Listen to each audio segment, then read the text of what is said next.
Welcome to my YouTube channel तो सीफ academy 144। आज की इस वीडियो में पाक नेवी का एक्सपीरियंस आपके साथ शेयर किया जाएगा सिविलियन का। तो इसमें असिस्टेंट पोस्ट का एक्सपीरियंस आपके साथ शेयर किया जाएगा। असिस्टेंट पोस्ट के लिए जो टेस्ट है वो इंतहाई मुश्किल आ रहा है, बहुत बहुत ज़्यादा मुश्किल आ रहा है।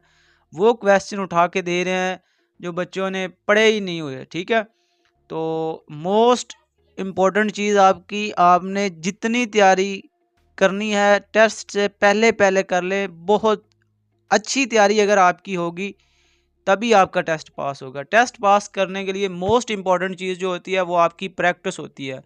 आप जितना हो सकता है उसकी प्रैक्टिस करें। शाइन फोर्सेस एकेडमी एक वेबसाइट है, तो वहाँ पे जाके आप प्रैक्टिस करें, जितनी हो सकती है प्रैक्टिस करें, इंशाल्लाह आपका टेस्ट पास हो जाएगा।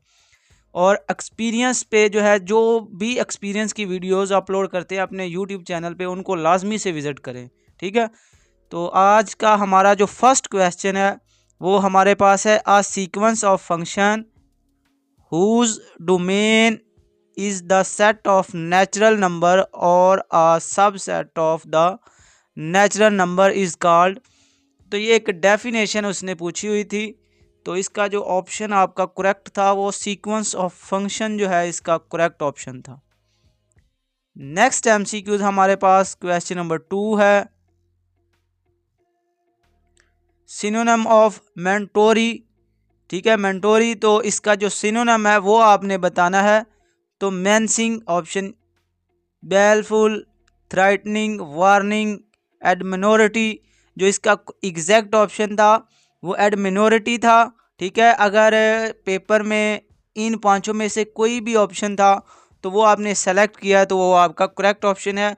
जो है मेरा जो एक्सपीरियंस है वो आपका जो है एडमिनोरिटी जो है आपका ऑप्शन दिया गया होगा, वहाँ पे आपने इसको सेलेक्ट करना था। क्वेश्चन नंबर 3 हमारे पास है, value of G on earth.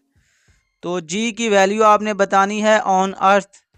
तो जो इसकी वैल्यू है वो आपके पास 9.81 मीटर फी सेकंड जो है आपकी ये जी की वैल्यू है। बाज़ दफ़ा ये 1 नहीं भी लिखा आता तो आपने परेशान नहीं होना। अगर 9.8 भी लिखा हो तो आपका करेक्ट होगा। बस आपने यूनिट को साथ चेक करना है कि यहाँ आपके पास 2 होना चाहिए। बाज़ औक़ात इसको हम M/S2 भी लिख सकते हैं। ठीक है, तो जब ये ऊपर जाता है तब ये माइनस को होता है, वरना M/S² भी हम इसको लिख सकते हैं। अगर उसने इस शेप में पूछी है तो हमारे पास 32.2 फीट यानी कि आपका करेक्ट इसमें ऑप्शन होगा।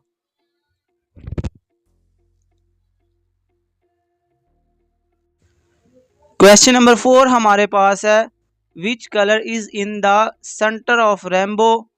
तो जो जो सेंटर वाला कलर है यानी मिडल आप कह सकते हैं, आपको पहले पता होना चाहिए। ये नीचे बल्कि एमसीक्यूज दिया हुआ है, how many colours of a rainbow. तो सबसे पहले ये आपको पता होना चाहिए कि रेनबो में कितने कलर्स होते हैं, जिसको हम सिंपल अल्फाज में कौसे कज़ा कहते हैं। ठीक है, तो उसमें आपके पास जो है कितने कलर्स होते हैं, तो वो आपके पास 7 कलर्स होते हैं। पहले आपको ये पता होना चाहिए, फिर इसकी अरेंजमेंट का पता होना चाहिए। सबसे पहले आपके पास रेड होता है, फिर ऑरेंज होता है, फिर येलो, फिर ग्रीन, फिर ब्लू, फिर रेड गो, फिर वॉलेट। तो इसकी अरेंजमेंट का फिर आपको पता हो। तो अरेंजमेंट के हिसाब से उसने पूछा सेंटर वाला कलर। ठीक है, तो फर्स्ट पे 3 है, एंड पे 3 है, तो सेंटर वाला आपका ग्रीन है, तो आपका ग्रीन ऑप्शन करेक्ट है। और इसमें से एक एमसीक्यूज लाजमी आना है आपका पेपर में, असिस्टेंट के पेपर में लाजमी एक एमसीक्यूज पूछा जाएगा। तो ये नाम भी अच्छे से याद कर लें। आपको ये पता होना चाहिए कि रैम्बो में कितने कलर्स होते हैं, कौन से नंबर पे कौन सा कलर आता है, ये आपने अच्छे से याद कर लेना। नेक्स्ट क्वेश्चन हमारे पास है question number 6, what is the colour of sun. वो कहता है कि जो सन का कलर है वो आप बताएं वो कौन सा है। तो आपका वाइट जो है इसका करेक्ट ऑप्शन है। वाइट, सन का जो कलर है वो आपके पास वाइट है।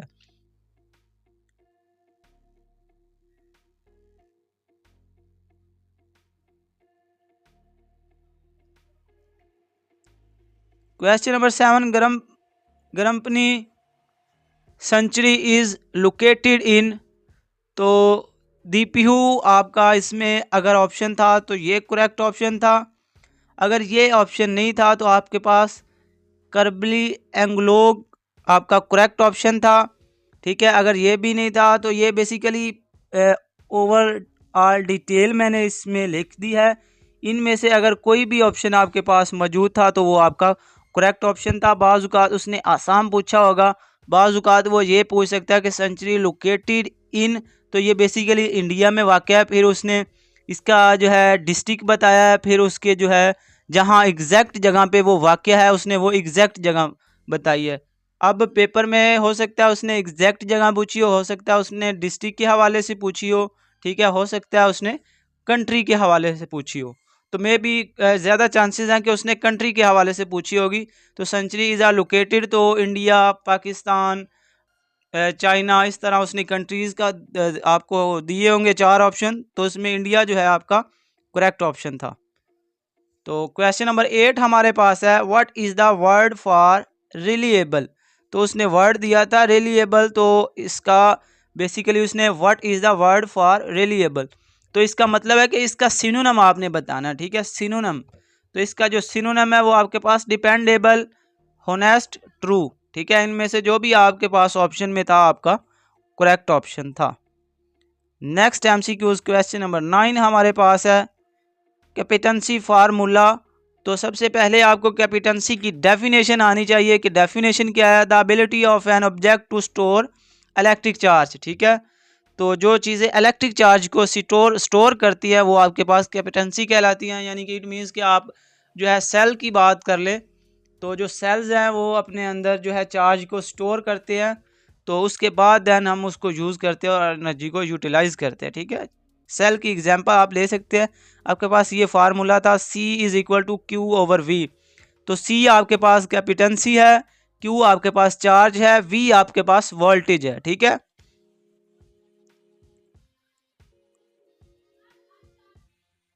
नंबर 10 आपके पास है, what is parallel plate capacitance formula. तो पैरेलल प्लेट कैपेसिटेंस का फार्मूला अब आपने बताना है, वो आपके पास C is equal to E यानी कि एब्सोल्यूट A ओवर D जो है आपका करेक्ट ऑप्शन है।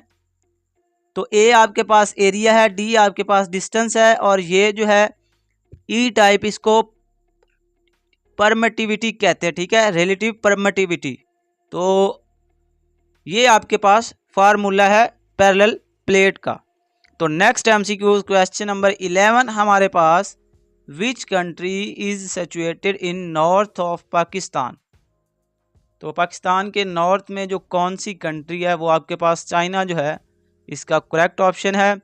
अब इससे मज़ीद जो एमसीक्यूज साथ साथ पूछे जा रहे हैं, तो वो आपके पास वो पूछ सकता है कि चाइना का जो कैपिटल है वो आपके पास क्या है। तो बीजिंग जो है चाइना का कैपिटल है। नेक्स्ट इससे एमसीक्यूज आ सकता है कि चाइना की जो करेंसी है वो क्या है आपके पास। तो युआन जो है चाइना की आपके पास करेंसी है। उसके बाद वो ये भी पूछ सकता है कि सेकंड जो है largest country by area wise वो कौन सी है। तो वो भी आपके पास चाइना जो है second largest country by population है। फर्स्ट जो है आपके पास इंडिया है, ठीक है, और सेकंड जो है वो आपके पास चाइना है। नेक्स्ट एमसीक्यूज क्वेश्चन नंबर 12,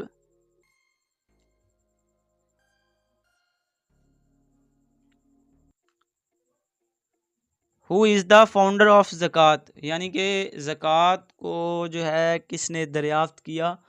तो इस्लामिक प्रॉफिट मोहम्मद सल्लल्लाहु अलैहि वसल्लम, जो कि हमारे नबी हैं हज़रत मोहम्मद सल्लल्लाहु अलैहि वसल्लम ने ज़कात का जो है ज़कात को मुतारिफ़ करवाया। क्वेश्चन नंबर 13 हमारे पास है, what is the second name of गज़वा बदर। तो गज़वा बदर का जो सेकंड नाम है वो आपने बताना है। तो यौमुल फुरकान जो है आपका इसमें करेक्ट ऑप्शन था। इंशाल्लाह इस चैनल पे आपको डेली बेस पे एक्सपीरियंस वाली वीडियोस मिलती रहेंगी। चैनल को लाजमी से सब्सक्राइब करें। अगर वीडियो अच्छी लगे तो लाइक करें। दुआओं में याद रखें। वस्सलाम।